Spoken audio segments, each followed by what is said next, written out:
12টা বাজে এখন আসলাম, এসেই খেতে বসে পড়েছি।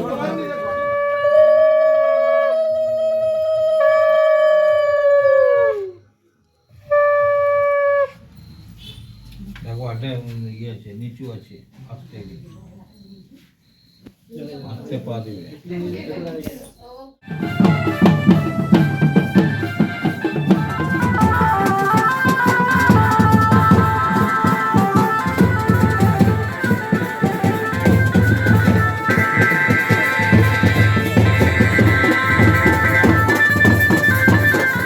নমস্কার, আমি জবা। কেমন আছেন সবাই? আশা করি সবাই ভালো আছেন, সুস্থ আছেন। আমরাও ভালো আছি। আমার আরও একটি নতুন ব্লগে সবাইকে স্বাগত জানাই।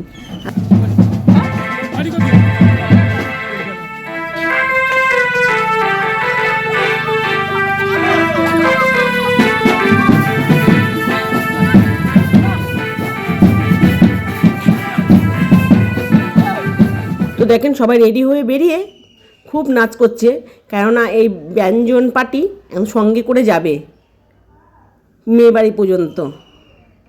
তো এই মেদিনীপুরের জায়গাটা আপনাদের কেমন লাগছে অবশ্যই একটা কমেন্ট করে জানাবেন। আর এই যে মেয়ের বাড়ি চলে এলাম হাঁটতে হাঁটতে, আর এখানে যে কতটা আলাদা নিয়ম সেটা আপনাদের সাথে শেয়ার করব আজকে।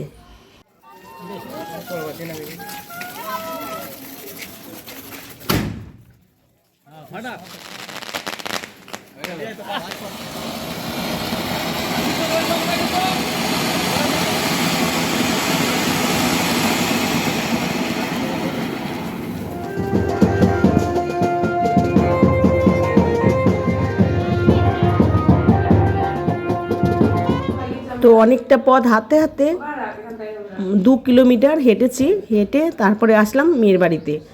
তো এতটাই কষ্ট হচ্ছিল, কারণ হচ্ছে এখন রাত বাজে 12টা।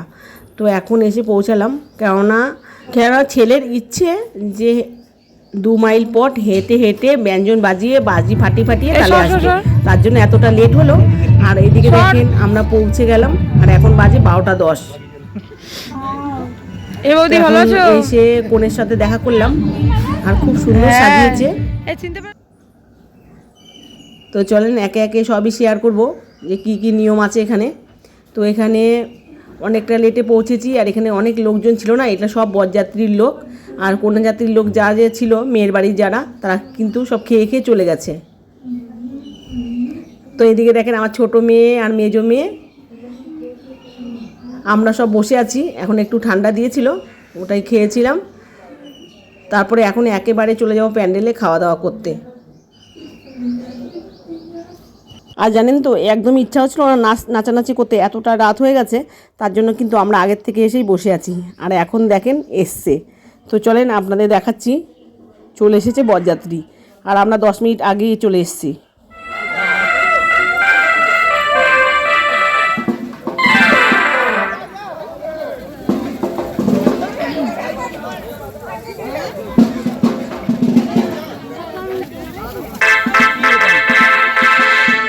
আর এইদিকে দেখেন ভাগনা বিয়েতে বসে গেছে, তাকে বসিয়ে দিয়ে আমরা চলে এলাম খাওয়ার টেবিলে।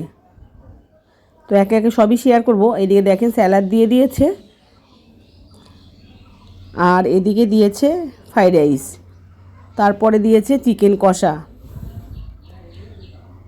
তো ওদের এখানে নিয়ম এগুলোই। তো এদিকে দেখেন তারপরে দিল শাক ভাজা, তারপরে দিয়েছে সাদা ভাত, ডাল, তারপরে দিয়েছে বাটি বাটি করে মটন কষা। চিকেনটা আগেই দিয়ে দিয়েছে, মটনটা সবার লাস্টে দিল। দিয়ে এদিকে দেখেন সব আমরা খাওয়া দাওয়া করলাম। ওখানকার নিয়ম পুরোই আলাদা, আর রান্নাবান্নাটাও আলাদা, আমাদের মতন এরকম নয়।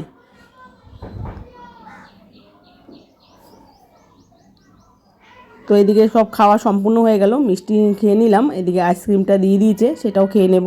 তা বন্ধুরা, এই 2 দিন ধরে ভিডিও দিতে পারছি না, কারণ হচ্ছে এতটাই চাপের মধ্যে আছি যে এতটা দূরে এই প্রথমবার গিয়েছি, এর আগে কিন্তু কখনো যাইনি।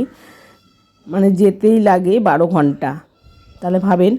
আর আমরা অন্তত 2 ঘন্টার পথ গেছি, তার বেশি কিন্তু কখনো যাইনি, তার জন্য শরীরটা অসুস্থ হয়ে গেছিলো। যাই হোক, পুরো বিয়ে কমপ্লিট হয়ে গেছে, আর আমরাও চলে এসেছিলাম। আর এইদিকে দেখেন বউ নিয়ে চলে এলো আমার ভাগনা।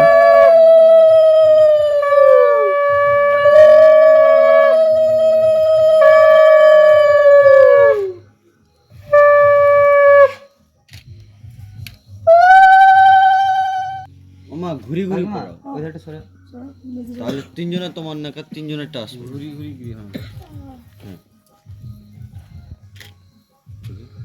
হ্যাঁ আসছে এটা, বট মুখটা কেটে দিয়েছে।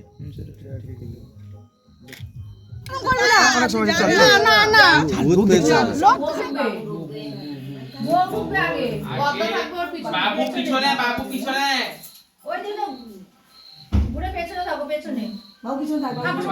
তো যত নিয়ম হচ্ছিল তখন কিন্তু আমরা শুয়ে পড়েছিলাম, আর এখন বাজে রাত 3:30। যাই হোক, এইখানে আমার মেয়ে এখানে ভিডিও করেছিল, তো সেটাই আমরা আপনাদের সাথে শেয়ার করে দিলাম। দেখো আটে ইয়ে আছে, নিচু আছে, আস্তে আস্তে পা দিবে।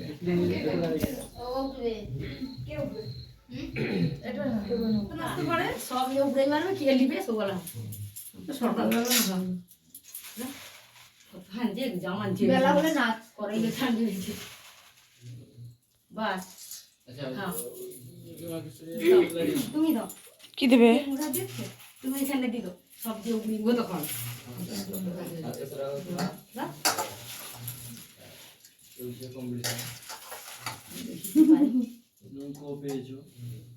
তো বন্ধুরা, আপনারা তো নিয়মগুলো দেখলেন, এবার দেখেন বিয়ের পর বরের অবস্থা।